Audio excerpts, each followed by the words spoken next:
wisdom of Marcus Aurelius, a Stoic sage whose timeless quotes continue to resonate through the ages. In your actions, don't procrastinate. In your conversations, don't confuse. In your thoughts, don't wander. In your soul, don't be passive or aggressive. In your life, don't be all about business. It is a shameful thing for the soul to faint, while the body still perseveres. Let men see. Let them know. A real man who lives as he was meant to live. It is essential for you to remember that the attention you give to any action should be in due proportion to its worth, for then you won't tire and give up if you aren't busying yourself with lesser things beyond what should be allowed.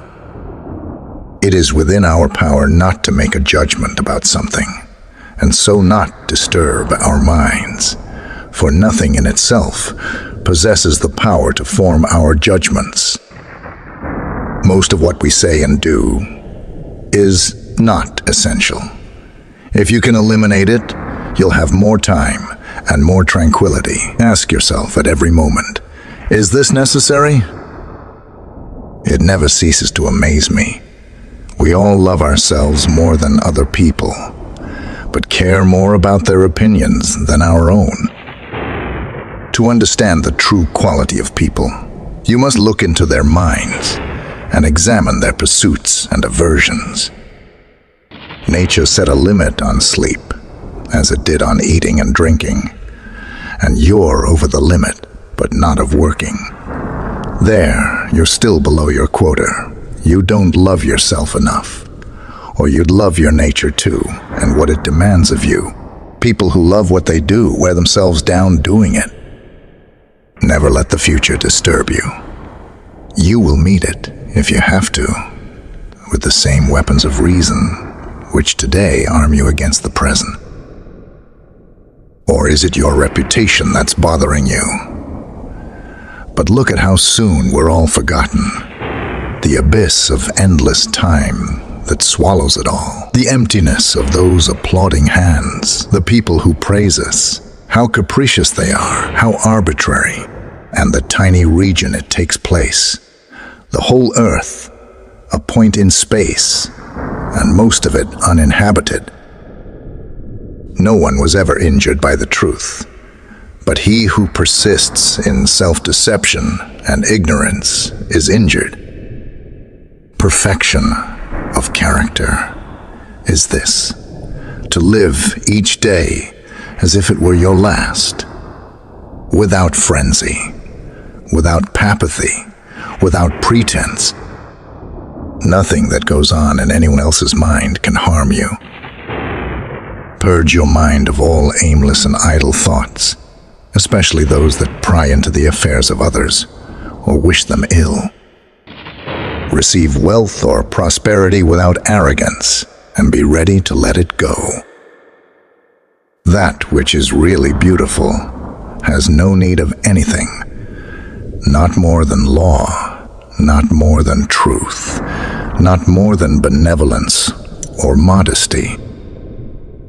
Remember how often you have postponed minding your interest and let slip those opportunities the gods have given you.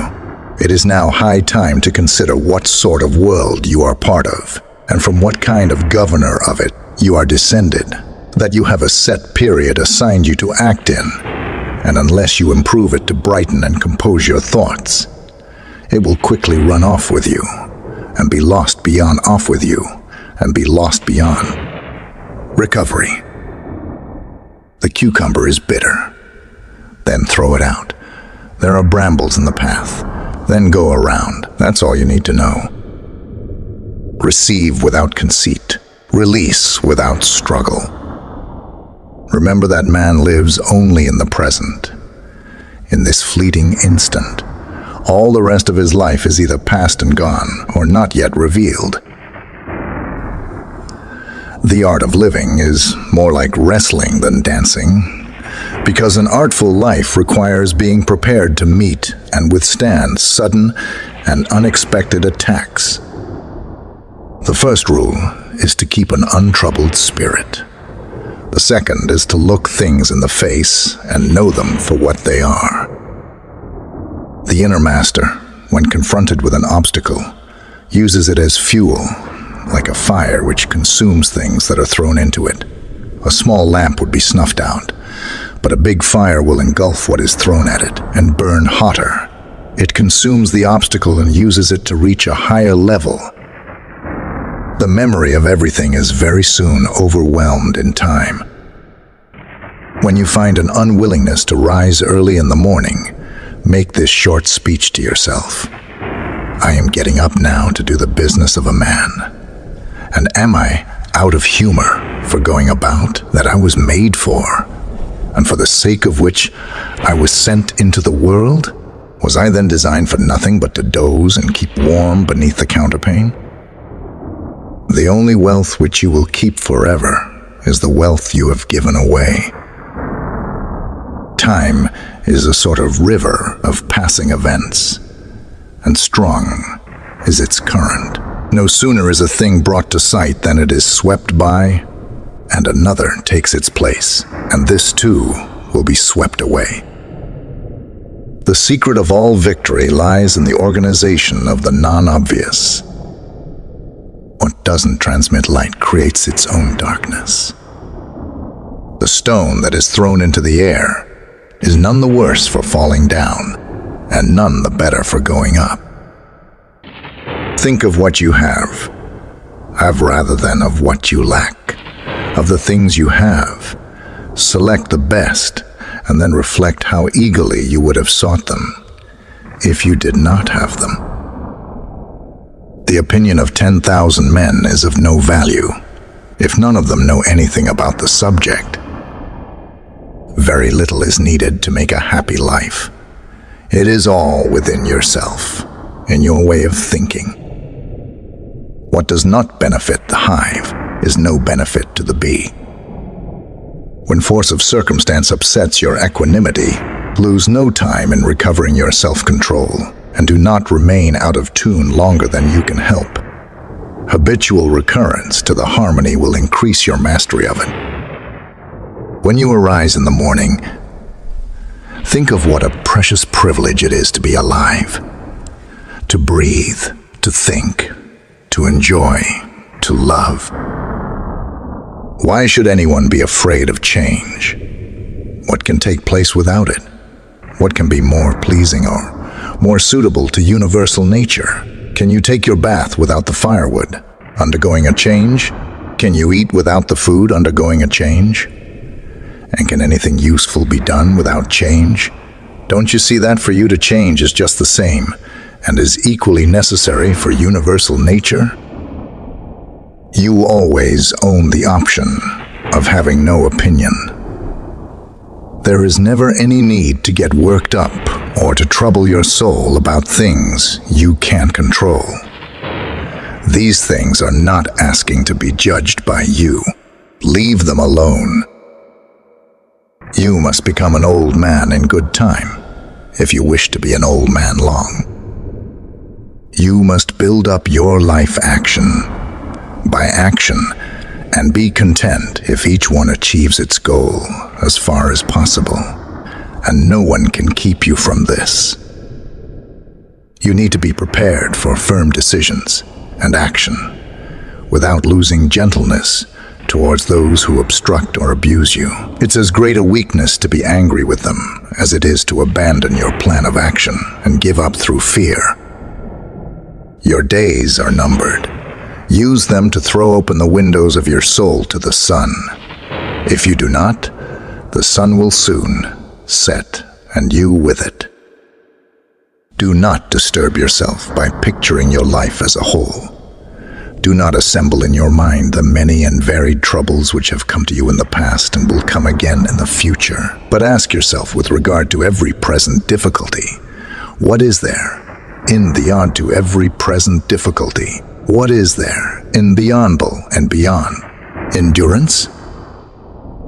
A man's true greatness lies in the consciousness of an honest purpose in life, founded on a just estimate of himself and everything else.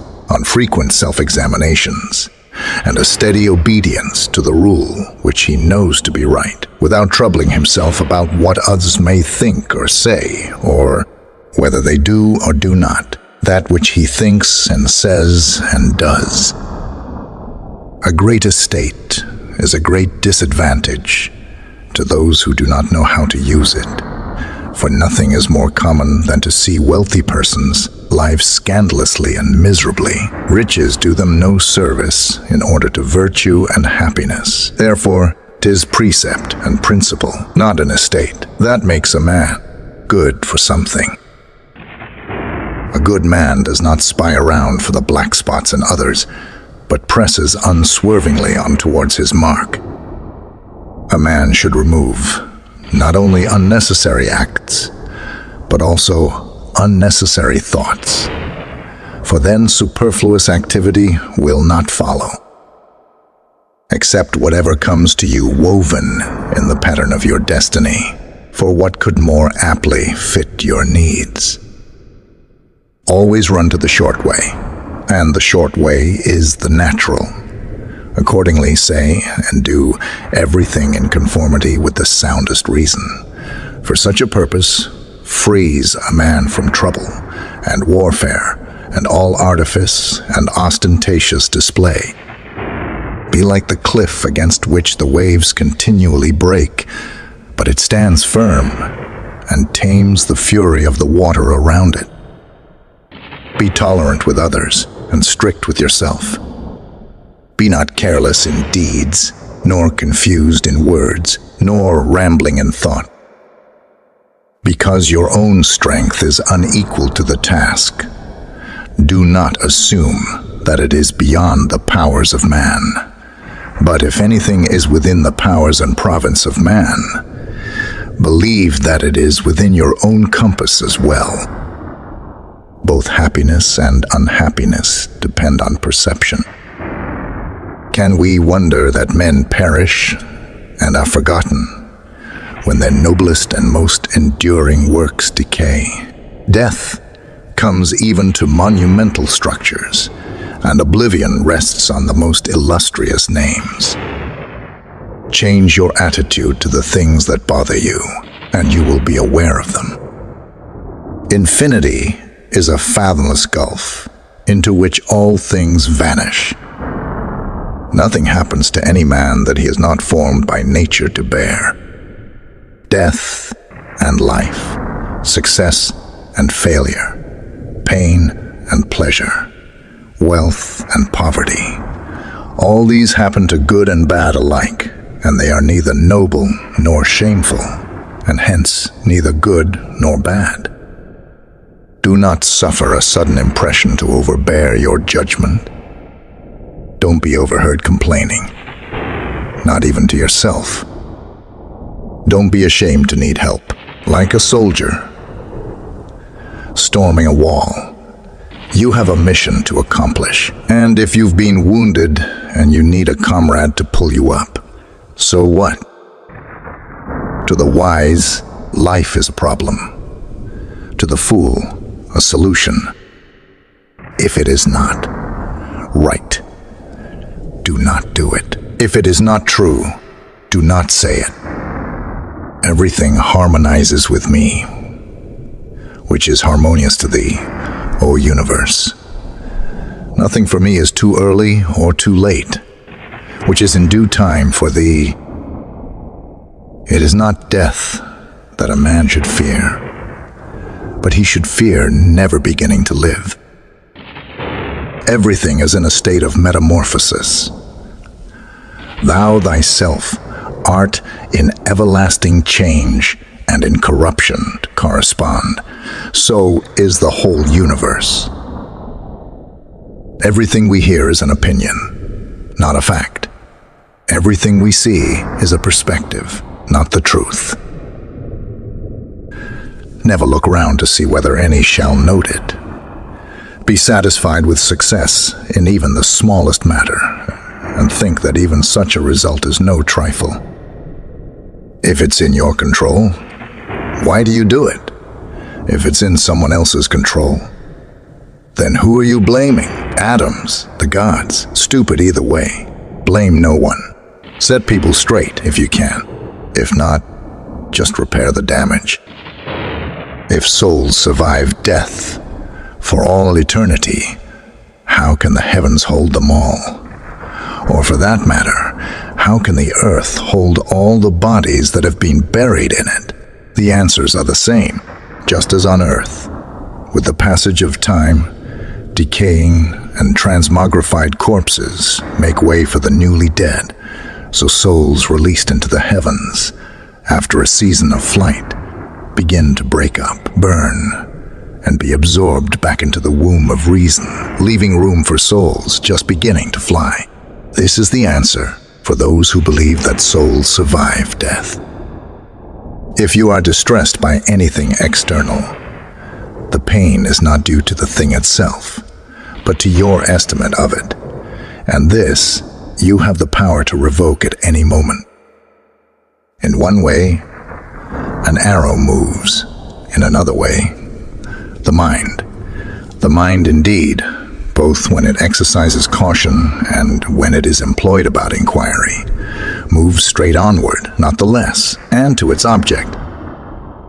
You have power over your mind, not outside events. Realize this, and you will find strength. Life is neither good or evil, but only a place for good and evil. It is a sin to pursue pleasure as a good and to avoid pain as an evil. In the case of all things which have a certain constitution, whatever harm may happen to any of them, that which is affected becomes consequently worse. But in like case, a man becomes both better and more worthy of praise by making the right use of these accidents. These words are not mere historical artifacts. They are a source of practical guidance for navigating the complexities of our daily existence. Comment the quote that resonates with you. Don't forget to like and subscribe for more Stoic philosophy insights and value.